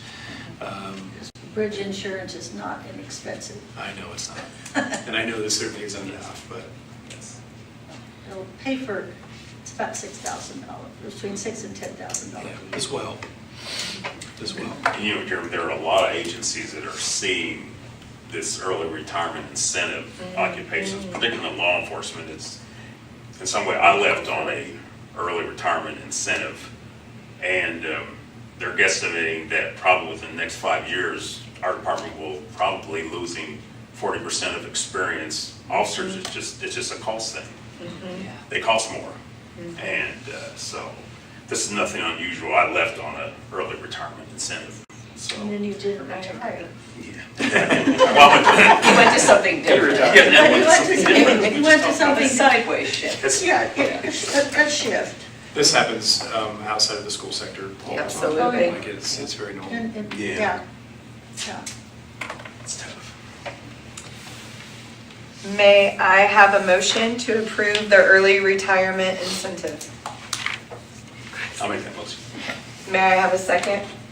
I'll second. Any discussion? All in favor? Any opposed? Motion carries. Thank you, guys. Discussion, first reading for the recommendation to name a school facility. Dr. Summers. Oh, am I doing this? Okay. Well, your name's there. I'll start. No, he's not. Right there. So, I was the committee chair. So You we'll tag So this last year, it was brought forward to me that there was a desire within some circles in our community to rename our baseball diamond after Mark Beard, who had recently passed away. At that time, we really didn't have a very good process in place. There really wasn't an administrative guideline present. Our policy was a little vague. And so since that time, we worked on the policy, got that set. We wrote an administrative guideline, put that in place. That administrative guideline I know I've shared with you, but essentially it has a process. That process is, there's a submission process. That submission process involves spelling out the criteria, making sure the criteria meet what we've set in stone as being the things that would qualify. There are some community support letters that are required as well from people in the community. The next step would be for me to essentially establish a committee or a team to review the request that's been submitted. I did that. I removed myself from that, had Dr. Summers, who for all intents and purposes doesn't necessarily, he's pretty new on the scene, I guess you could say, to look at it from an outside perspective. I did have some nominations from Ms. Flum and Dr. Todd as well for some folks. Put that team together, they just met. And then the next step would then for them to make a recommendation to me, and then for me then to bring that recommendation to you. And so I will let Dr. Todd speak to, Dr. Summers speak to, Dr. Todd, he's back there. Dr. Summers speak to the committee's work. So got the committee together. Names are on the bottom of everybody that was on the committee that agreed to serve.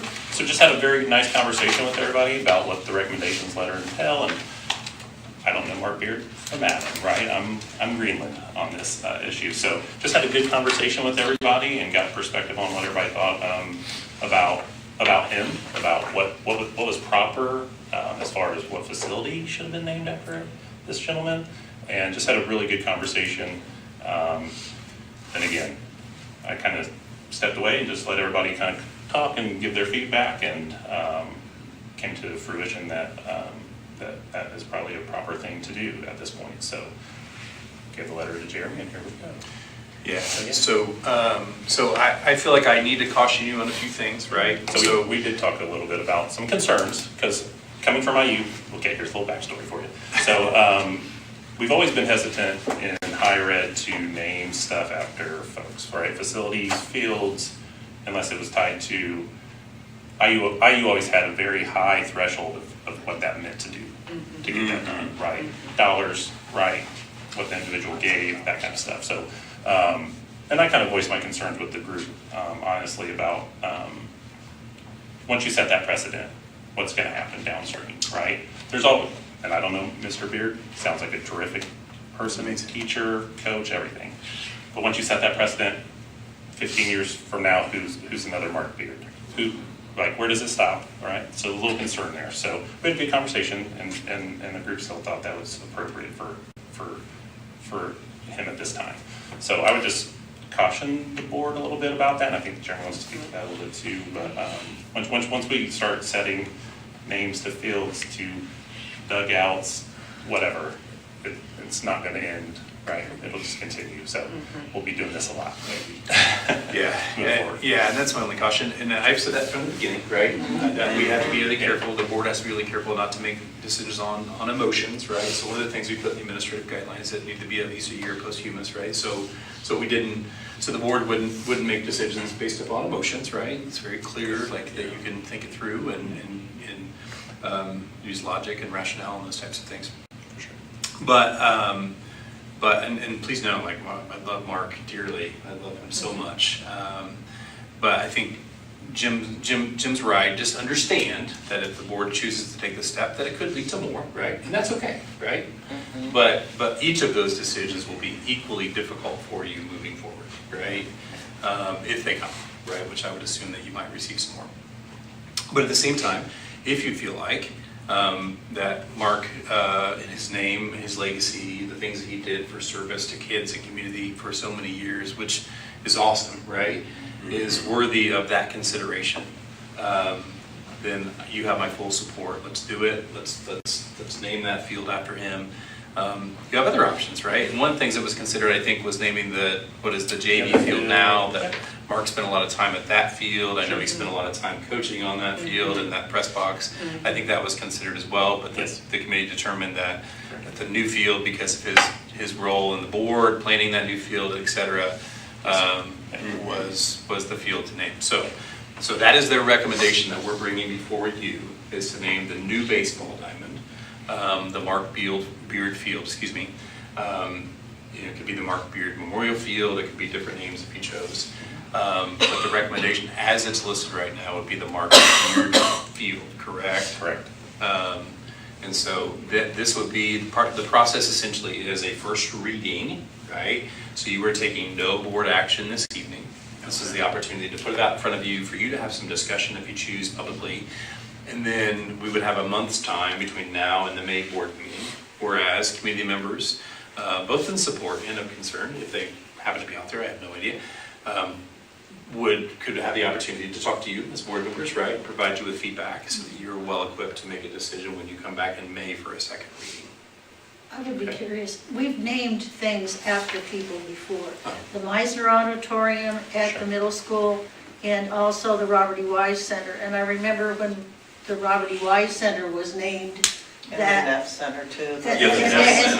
Neff, I think, was more because of finances. Yeah. But Robert E. Wise was not, and Meisner was in honor of the first band director, and Robert Wise, obviously, for his things in Hollywood. Did you look at the process that was used back at that time, or could you find any history to help guide you at all? No, unfortunately, no. Okay, I was just curious, because I remember when they dedicated the Wise Center, because Robert E. Wise was here, and it was fantastic. That's awesome. It was a big thing it was a huge thing for the community. And we do have certain, in the guidelines, there are criteria for both the naming based upon a financial donation of some kind, and separately in honor essentially someone who has contributed greatly to the corporation. So those are two separate lanes essentially with slightly different criteria. Yeah, Meisner was the first, we had the first high school band, and he was the first band director of the first high school band. So it's appropriate that an auditorium where music is played would be named for him. Yeah, for sure. Do the people, how is it chosen, how it's, like, is there a sign, like, what's that process? I'm sorry. A sign, like if You're talking about the plaque, if we put a plaque up, or yeah, what like, we do? did the people that applied ask for a plaque? What did? So we did talk about that briefly. They did like the idea of the plaque and like a statement or whatever, or something along those lines on the field. Okay. But again, I think that's up to you guys to discuss, and is that appropriate? Okay. Up to you. Any questions or discussion? Once a decision is made, if a decision is made to go ahead and grant that, then is it up to the people who nominated him how it's designated, like either just name only or plaque, or do they get to decide, and then is it paid for by the school? I don't know. I would have to go back and look at that administrative guideline.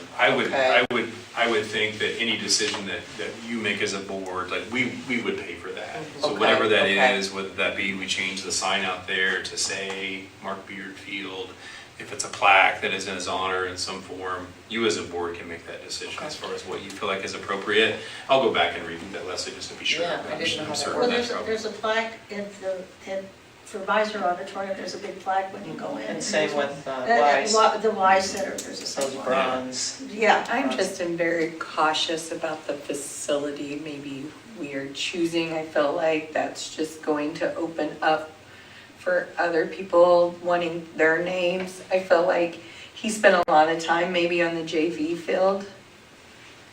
And so I'm just kind of bouncing ideas around, like, is the varsity field where we really want those? Because he really wasn't there. Correct. Yeah, and I understand where you're coming from, Erica. I think that's something that maybe deserves some thought.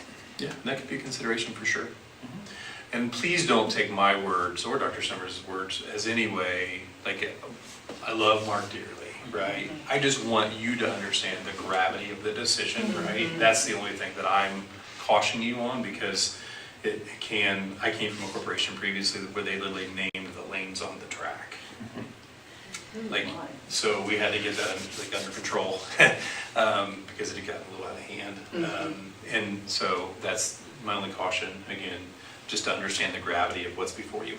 I don't think we've named, I mean, I've been in this corporation for 30 years almost, and we've not named anything. And I know that Scott had a few people that approached us, and we had the same reservations as, where does that begin, where does that end? And so I think that's why there isn't a lot of like pre-existing criteria for selecting, because I think every board and every superintendent has been a little hesitant about opening that.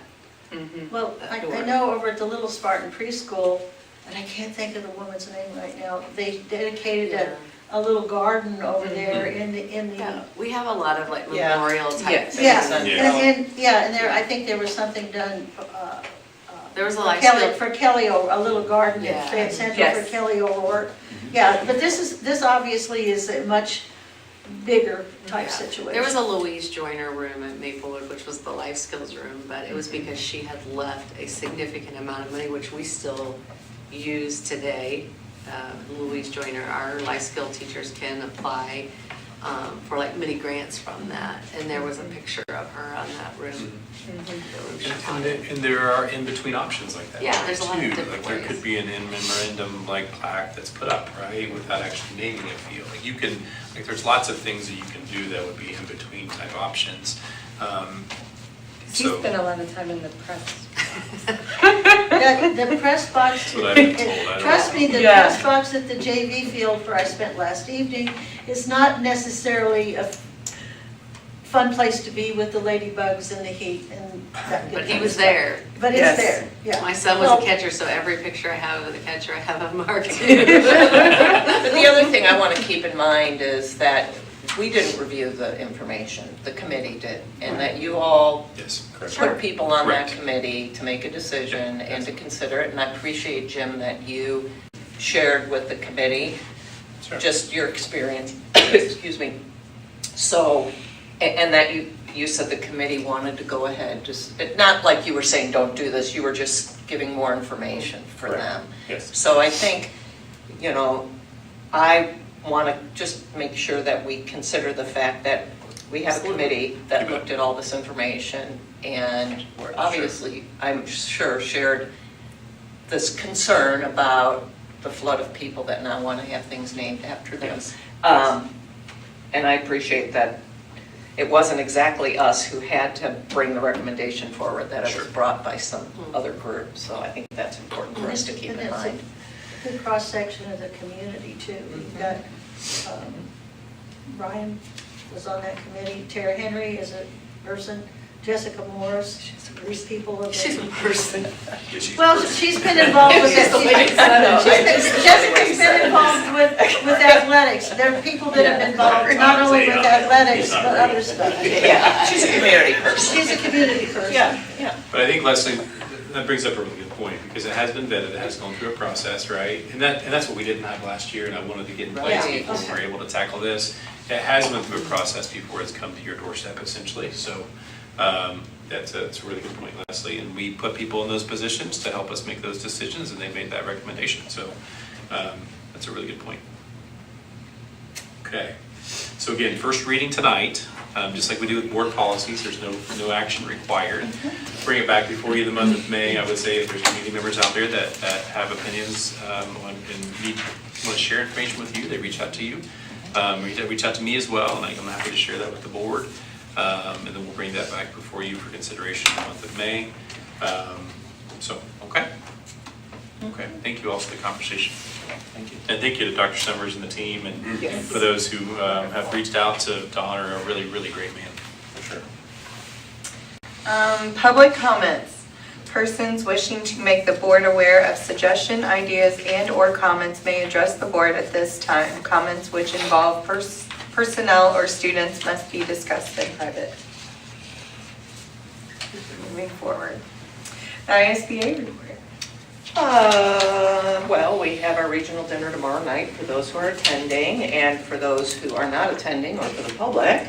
2 of our board members are going to be recognized for their Excellence in Governance Award, the EGA that is put out by ISBA, and I know Ann's getting exemplary board member and Sasha's getting commendable board member, and you accrue points by attendance at various ISBA things. And so kudos to our team for having a couple of people that will be getting awards. Beyond that, there's always webinars being held. I don't think there's any other big information from ISBA. I know I got an email today that there's going to be a safety and cybersecurity workshop. It's coming right up. It's in May 13th. I didn't remember seeing that, but Terry said that there wasn't a lot of registration at that time, so that might be nice for people if that's an interest of theirs. But other than that, that's it. Principals and directors report. No. Director of Operations. Okay, so you should have the magic green sheet on report, just like always. So if you see anything on there, you have questions, let me know.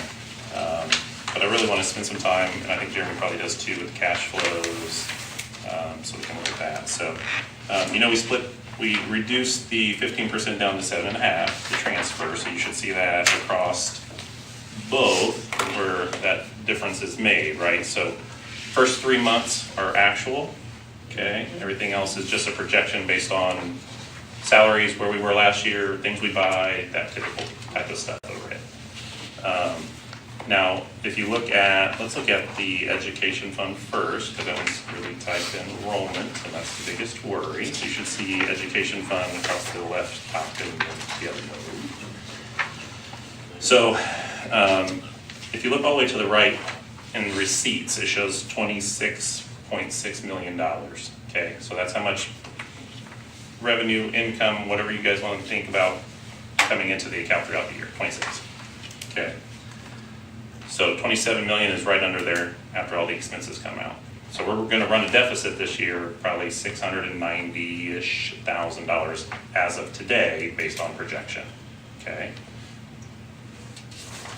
So if you look at operations, again, That's, I'm sorry, Dr. Sanders. That's assuming no change over the summer, right? So understand, we're gonna look at making some changes in terms of attrition this summer. Right. But also assuming ADM doesn't change, right? So there are some considerations there. And again, this is a new report for you guys. You've never had this much information prior. Trying to put this in front of you and make sure that you're prepared. We'll get better at this as we go because there's a lot more to work from.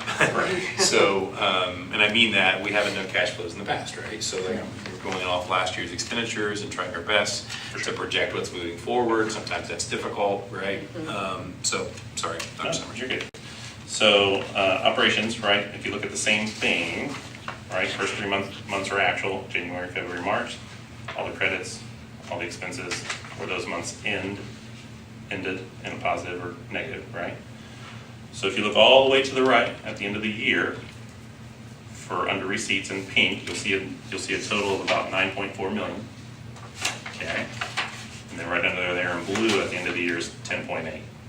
So we're going to run a $1.4 million deficit in operations this year, eroding that cash balance and that fund quite a bit, right? So if we didn't do the 15% down reduction to 7.5, that would be a lot bigger on education fund. Follow? Okay, ask questions, please. So, and you'll see, there are some nuances to this that you'll pick up over the course of time. You'll see this operations account balance, the running balance, decrease, and then increase in the month of June, right? Same thing is true moving forward in the month of November. Why is that? Because the 2 months we get our tax roll, right? So essentially we're working off cash balance, and we put our money in the bank, right? And then we do the same thing over again. So we get those draws twice a year. Yeah. And can you tell me the dates, the months that those come in? Sorry. Yeah, you'll see them. So you'll see, when you look at the ending cash balance, you'll see that May to June, jump from 9.3 to Big jump in the 12.6. Gotcha. So that's when that tax roll comes, and you'll see the same thing in the month of November, moving into December. So the cash flow report that I showed you guys last month showed the operations at year end, where you see at the bottom, 7.7 million at the end of the year, the cash fund, actually for the education, sorry. Our early projection before we did the 15% down to 7.5, that was like $5.4 million. So what we're doing is working, it helps, right? Cutting that, reducing that 15% helped a lot. I'm still nervous, honestly. So it's a perfect storm right now, lots of worries, right? SEA1, we're trying to, give people a way to get, I hate the word buyout, but give them an opportunity, right? I'm saying no a lot on purchasing stuff, right? It's historically not the same as it was, right? There's not free money, there's not COVID money to help prop up these funds over those years. So there's a real worry. But we're also in a good place, right, compared to other schools around us. So it's a perfect storm, there's lots of worry. That's where I'm at. Now, I don't know if Jeremy wants to speak to anything else, but that's where I'm at. I'm a little worried, but we're in a good spot. Does that make sense? Like, the storm's coming, the worry's coming. Yeah, so we've had a lot of factors obviously that have changed. He mentioned ESSER dollars, and obviously ESSER dollars did prop up a lot of these before, so we didn't have a huge funding cliff, but we did have some positions that we've had to move into essentially positions that came out of education. You've had the curriculum materials change. We've given some money at the table the last couple of years, and I don't want to say we gave too much, but certainly we were helpful. Can you show this to Governor Braun when you meet with him? Yes, I can actually. I can. Are they looking at what's happening individually? And this is scary. And it's scary for every corporation, right? And we haven't even hit the ugliest stuff of SCA1 quite yet, right? So this is the result of a lot of things. And I'll just be very transparent. It's the loss of students over time, migration to virtual schools, like all of those changes that have been legislative changes, right? That have allowed those things to occur. I mean, if you look across the state of Indiana, we were, Leslie, you were part of the conversation on Monday, where we talked about even birth rates across the state and how they continue to decline over year. But the only schools, there were two of you at the Bridge Team meeting a couple weeks ago, but the only schools in the state that are growing right now are virtual schools and schools in donut areas, right? So that's the counties around Indianapolis, and a couple counties around the Fort Wayne area, maybe one around Evansville, but otherwise everybody's declining. Right? Well, what's the reason, right? Except for Randolph County wasn't declining. That's because they had a large virtual school there, right? So, it's the reality that so many school corporations are facing, and we're all trying to reel and try to find the answer. Again, to Dr. Summers' point, we have a little bit of runway because of the fiscal responsibility within the corporation previously that allowed us to have more of a cushion than other corporations have, and that's really, really good. But we can't fall asleep at the wheel and expect those cash balances to stay the way that they are. We just can't do that. And that's the reason we take. I'm sorry, Leslie. That's the reason we take steps like the early retirement incentive. And I know it's uncomfortable. It just is what it is. Debt service. So where does our money come from into debt service to pay our debts? Property tax dollars? Yeah. So this money that comes from property tax dollars. But that's not.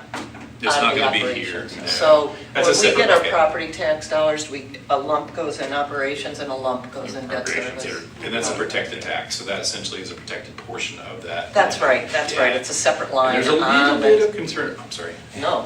There's a little bit of concern about that that's coming with SEA1. In fact, the text I got earlier from Lindsay Patterson was in regards to that, because the state is essentially, one of the homestead tax credits essentially isn't protected, and so that could hurt your debt service to the point where you couldn't make your mortgage payment, right? So they're allowing a 1-year reprieve on that, essentially, to pause that. But you have to make that request to the DLGF, so we're working on that right now. But that debt service is separate to this, so that bucket is a separate bucket. And for the most part protected, other than that homestead tax deduction that we're working through. But the common school loan, that goes through the education fund. Is that the only loan instrument? Yes, that's correct, yes.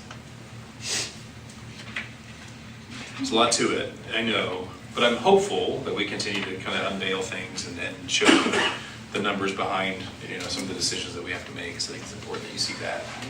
Thank you. Thank you. Assistant Superintendent report. I just have one item.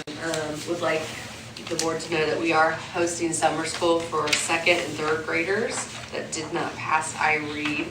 It will be June 1st through June 25th, and we'll be bringing that personnel report for your approval next month. But I just wanted to let you know that we are planning it and getting staff ready to be approved next month. Where's it gonna be this year? Grandview. Grandview, okay. They had fantastic results last year. Yes, we're hoping for those The same group that did it results. last year, whoa. Rock stars. Rock stars, Yes, they did a an fantastic awesome job, and we're hoping for a repeat of that, so. Yeah, they did an outstanding job. And iLearn testing? iLearn testing, yes, we started that this week, so it's a stressful time in our buildings for our teachers and our kids, so keep them in your thoughts as we prepare the next couple of weeks, and hopefully the weather will cooperate so everybody's allergies, including mine, will get better and we won't have kids missing, because it's really hard when kids miss iLearn and we have to do makeup testing. But 3 through 8th grade is doing iLearn testing, so we'll have those results hopefully in May as well. Hopefully we won't have technical difficulties like we've had in the past. Yes. We've We've had a couple already, but they They were were the state statewide. issue, state side, so not ours, so. Okay. Thank you. Superintendent's report. Thank you so much. Just a couple things here really quickly. We do have the Hall of Fame dinner coming up this next week, and so I thank you to those who have signed up already to attend. I think we have over 40 people that are coming. Right around 40. Yeah, right around 40. To recognize those two awesome individuals who were inducted into the Hall of Fame a few months ago. I do want to just put on the table the new wireless communication cell phone legislation that we've been wrestling with. So as you know, or may not know, the state of Indiana passed some legislation recently that essentially bans all wireless communication devices that are not issued by the school within the classroom. I say within the classroom as in the bell to start the day all the way to the bell to end the day. So kids cannot have them on their person, kids cannot have them to use in passing periods and lunch.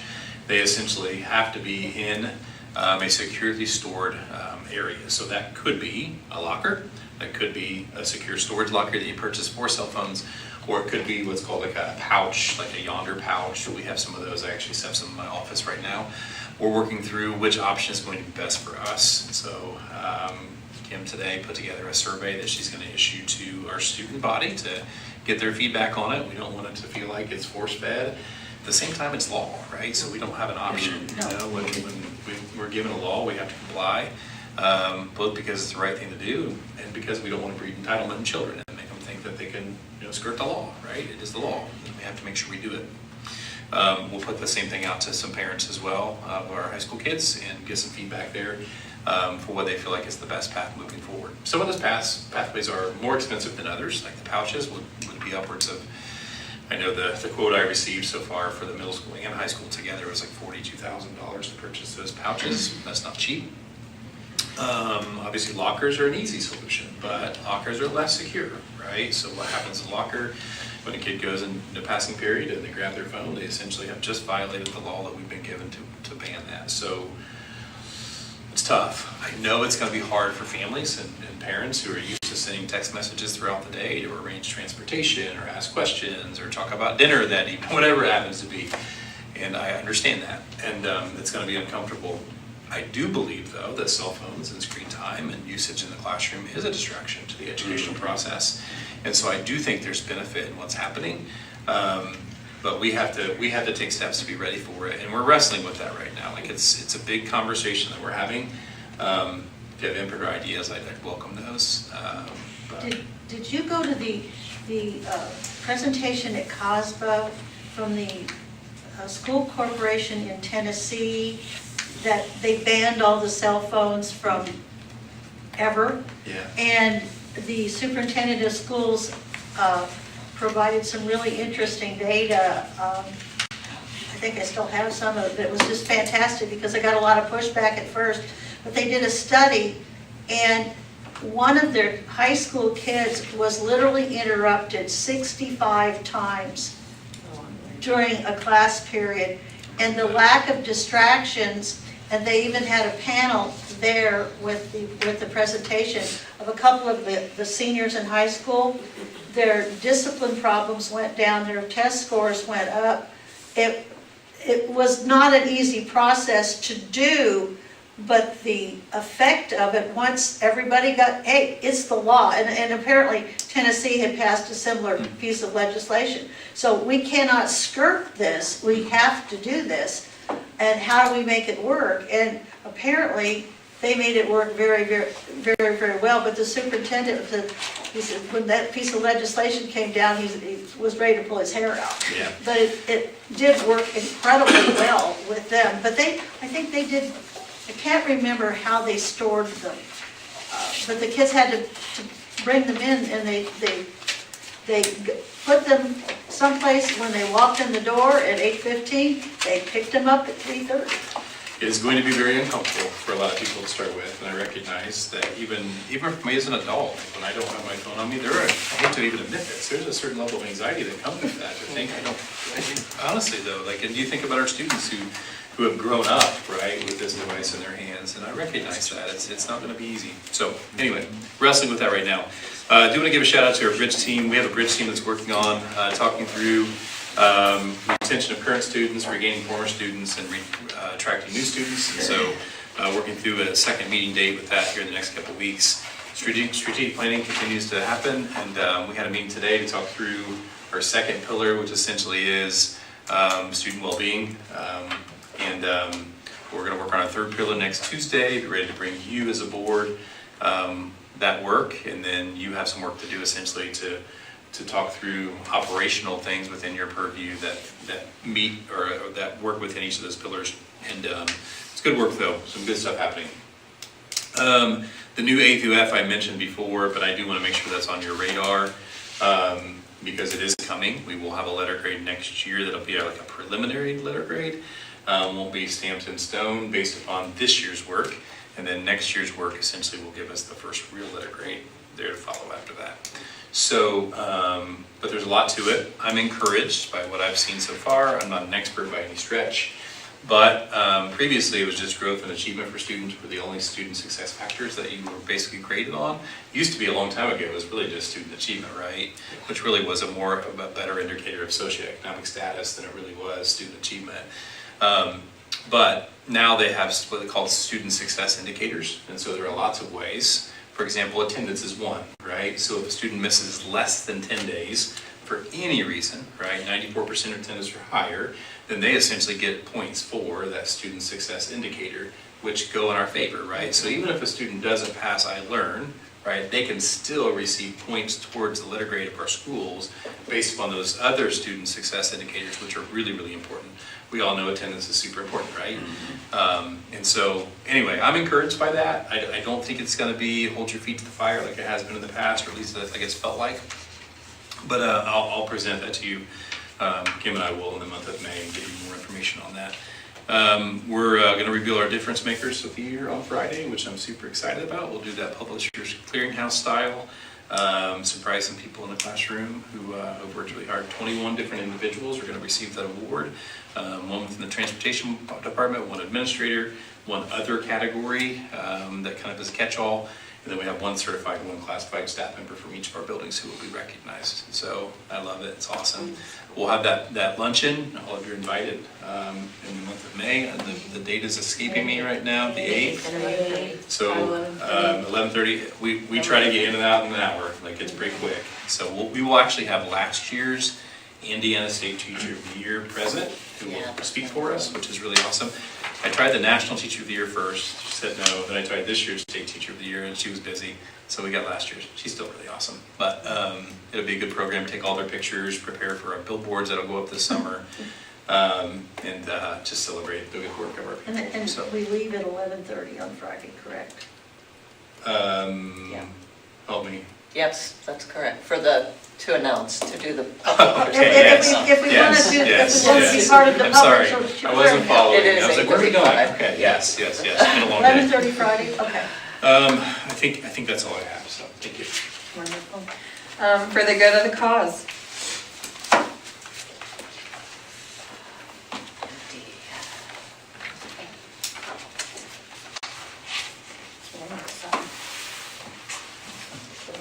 All right, motion to adjourn the meeting. May I have a second? Anybody want to discuss? All in favor? Motion carried. Thank you all.